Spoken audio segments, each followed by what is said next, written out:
Hello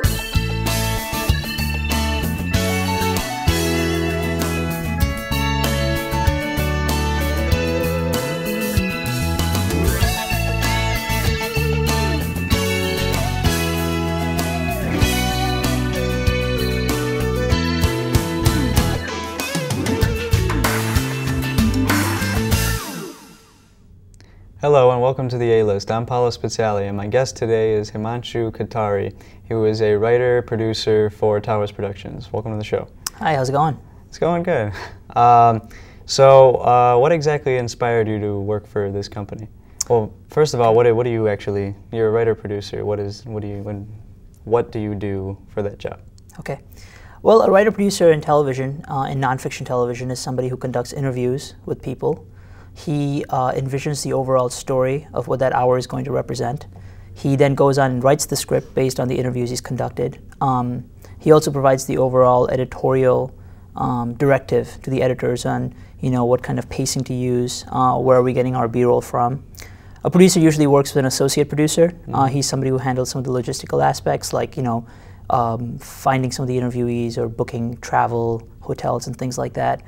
A producer will also interact with the network to get creative notes and feedback, because the networks like to see different cuts of a production. So they'll like to see a rough cut and then a final cut, a fine cut and then a final cut and things like that. So, they'll usually call and be like, oh, hey, we don't like this guy, or, we don't think this particular story element works. So then the producer goes back to the script and bangs it out and has the editor make those changes and sends off a cut to the network. Okay. So you basically control the whole operation?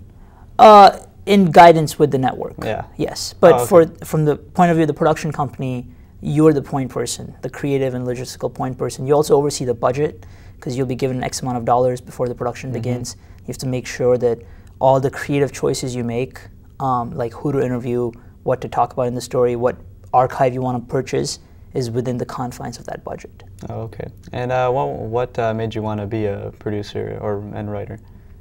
It's a good question. I went to school for film and television and economics, so I have a weird background. And I've always been fascinated with storytelling.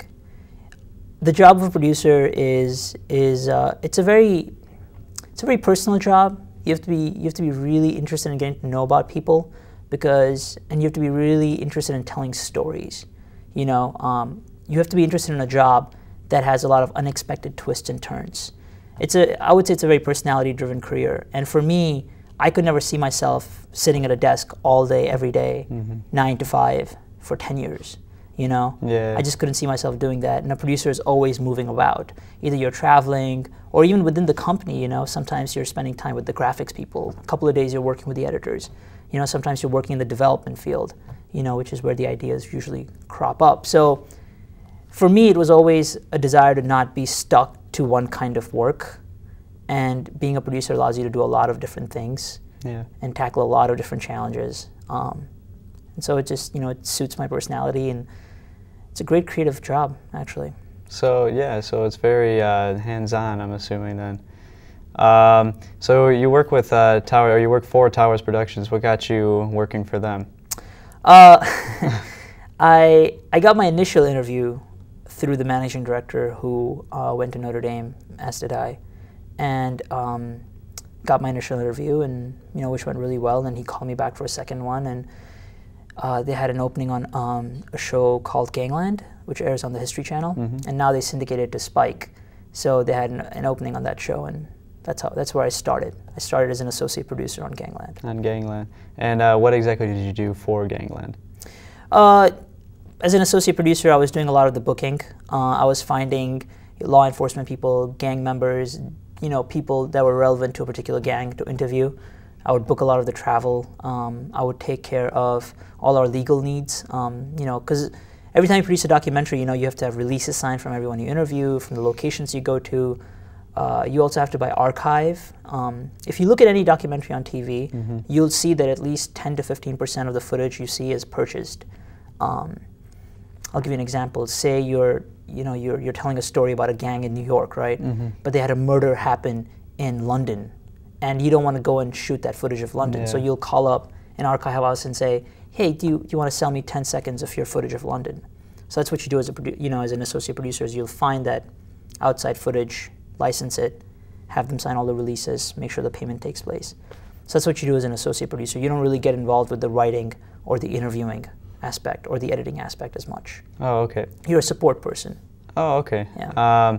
So how did you, like, where did they come up with the ideas to do the various, like, gangs in the show? Did they just come up with them, or, like, did they, I don't know, I don't even know how it works. Past experience, we have a team full of gang members at Towers. No, I'm just kidding.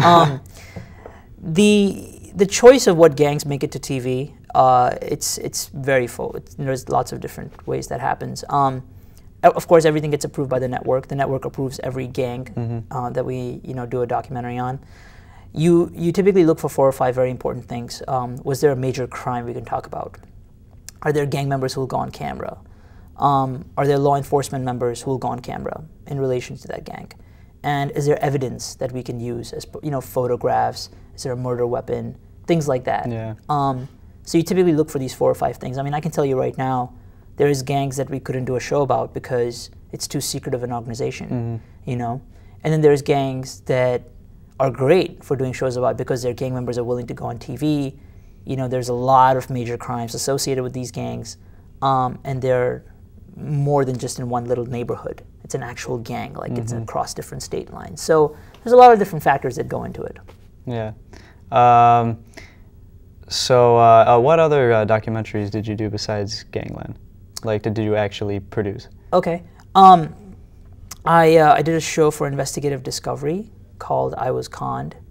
And I Was Conned was about financial fraud and con men. So it's about people pretending to be somebody else. And they use that as an excuse to sort of con money out of you, which happens a lot, actually. It happens a lot in church organizations, happens a lot in the financial circles.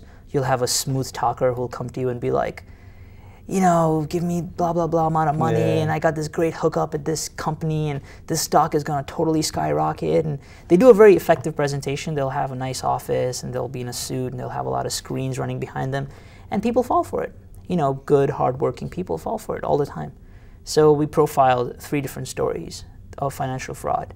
I've also field produced a lot of demos. So typically in the television business now, the way it works is, say you're a network, say you're National Geographic, and I want to do a show about dogs that can sniff out bombs, right? So you'll come into me and say, Himanshu, why don't you do a demo for it? And a demo typically is a 10 to 15 minute snippet of what the show could look like. So you would have a producer fly out to location with a crew, interview the right people, come back, and then you basically make like a 10-minute mini show. It's not as expensive as the full show, but it's called a demo. That's what it's called, a demo. So I've done a bunch of those, and those usually, that's how you get something, green lit. You'll send a demo off to a network, they'll look at it, be like, we love it. Here's X amount of dollars. Go make us 3 more episodes. Okay, so I've done a lot of demos. So the demo's not like a full show, it's just a segment of a possible show. And then they give you the money, and then you go out and produce those shows. So have you ever like done a demo and then continued to do a show after that, like you personally? None of the demos that I produced became shows, but I Was Conned was a full show. It was a full hour-long show on Investigative Discovery. And currently, right now, I'm also working on a really exciting project for Discovery 3Net, which is Discovery's 3D network. And we're making 4 hours on the American Civil War. Really? Yeah, it's a really cool project. We're shooting the whole thing in 3D with a red rig. It's like an $80,000 setup. I mean, it's $40,000 to rent, I believe, is how much we're paying for it. Wow. It's like $40,000 a month to rent the rig with all the cameras and all the accoutrements that come with it. And it's a huge production. And we're shooting it in 3D, and because this is the 150th year of the American Civil War. So on that project specifically, I'm the archivist. And so basically, because there's a lot of old pictures that need to be acquired, and decided, what goes into the show, what doesn't go into the show. I mean, it's just such a huge project. We have like 30 people working on it. Wow. Yeah. So how do you get information for the Civil War? Do you go and interview historians, or you go to museums? The Civil War is, it's a it's very easy to obtain any kind of information about the Civil War. So this is not a typical documentary for us in the sense that we're not interviewing people. It's kind of being shot like Band of Brothers, Oh, okay. So yeah. we're mixing old archive photographs with real live 3D action. So we're filming like battle scenes and, you know, camp scenes, and we have actors playing different Civil War heroes. It's actually really cool. Really? Wow. So when you do these shows, like, what is an average day like when you're like editing or like calling people up? Like, what's the average day like at work?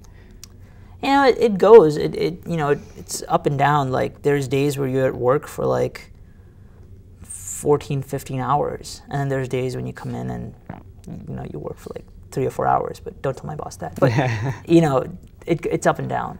Really, there's no, you know, there's no standard. Oh, okay. So there's like no like set time that you like, you know, you don't go in from like 9 to 5 and. I mean, usually you go in at 9. Well, yeah. And then, you know, you come out at like between 5 and 6:30. But you sometimes stay longer than that, and sometimes you just get out early. That's the thing with television, is it's all about what stage of the process you're in. Like, I gotta tell you right now, if I have to send a rough cut to the network, then, you know, 4 days before that, I'm slammed. I'm not coming back home before 8:30. Yeah. You know, but then 4 days after that, I might not even go into work till 11 o'clock.